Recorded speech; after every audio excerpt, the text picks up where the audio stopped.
yan, wala lang burahan yan. Mare, nagkaroon na kayo ng ballpen na ganito. Pakiramdam ko'y love ka ng mama mo noon kung nabilan ka ng ganito. Nabilan nga lang agad yung sa akin dahil pinuntot ko sabay ko.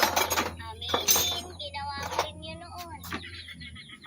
Magka-cursive na raw sila kaya nagpa-practice siya. Medyo nag-loading nga yung utak ko doon dahil hindi ko naman alam yung cursive. Shoot, Mare, dikit-dikit na sulat lang pala. Sorry naman, dikit-dikit ang tawag namin dyan noon. Mag-English pala doon, tao na ako. Hunsay-hunsay. Yabang, nanay na nanay ang dati niya. Parang nung bakasyon, hindi ka naging lasinggera yan. Iringat natapos ko ang balutan yung mga libro. At nakabigat pala.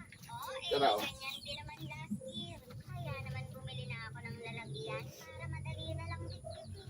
Well, hindi naman ito pinapadala lahat. Manay nabali? Iwalay ko na. Muna dili mo andar? Diba, kanang katong sa ball. Hindi kakayanin ang bebe ko.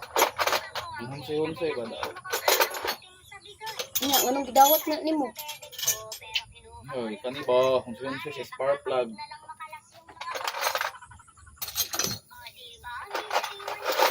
Kani mo ini out sa ambir. Ito pa yung isa sa mga pinaka-importante. Binilhan ko siya ng relo na nalalagyan ng SIM. Hindi ko kasi siya pinagdadala ng cellphone, pero matatawagan pa rin siya dito. Mag-video call siya ng ama niya kung kumain na ba siya. Matatawagan niya rin kami kung maaga siyang susunduin.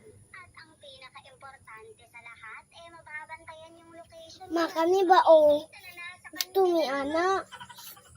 Naka-ready na nga, Mare. Pero kayo sa VIP voucher from this to Dali kay maghingoto ta kay daghan kag lisa gahapon. mga kabukikay. For today's video, ngayong araw nga pala guys is gagawa nga pala tayo ng DIY na money na hindi Magtukog Watson. Kaya naman, arat, sumahan niyo ako.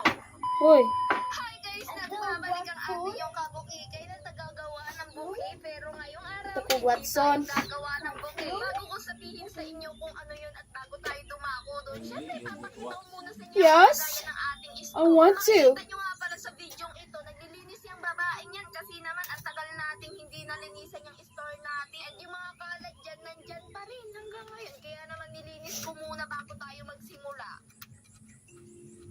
So, ito na nga guys, sasabihin ko na ang gagawin natin. Meron nga pala Gilook sa ating sa uyuan. nagpagawa. Alam nyo ba guys, ang bata ba giluot sa uyuan? Sige na. Ayan,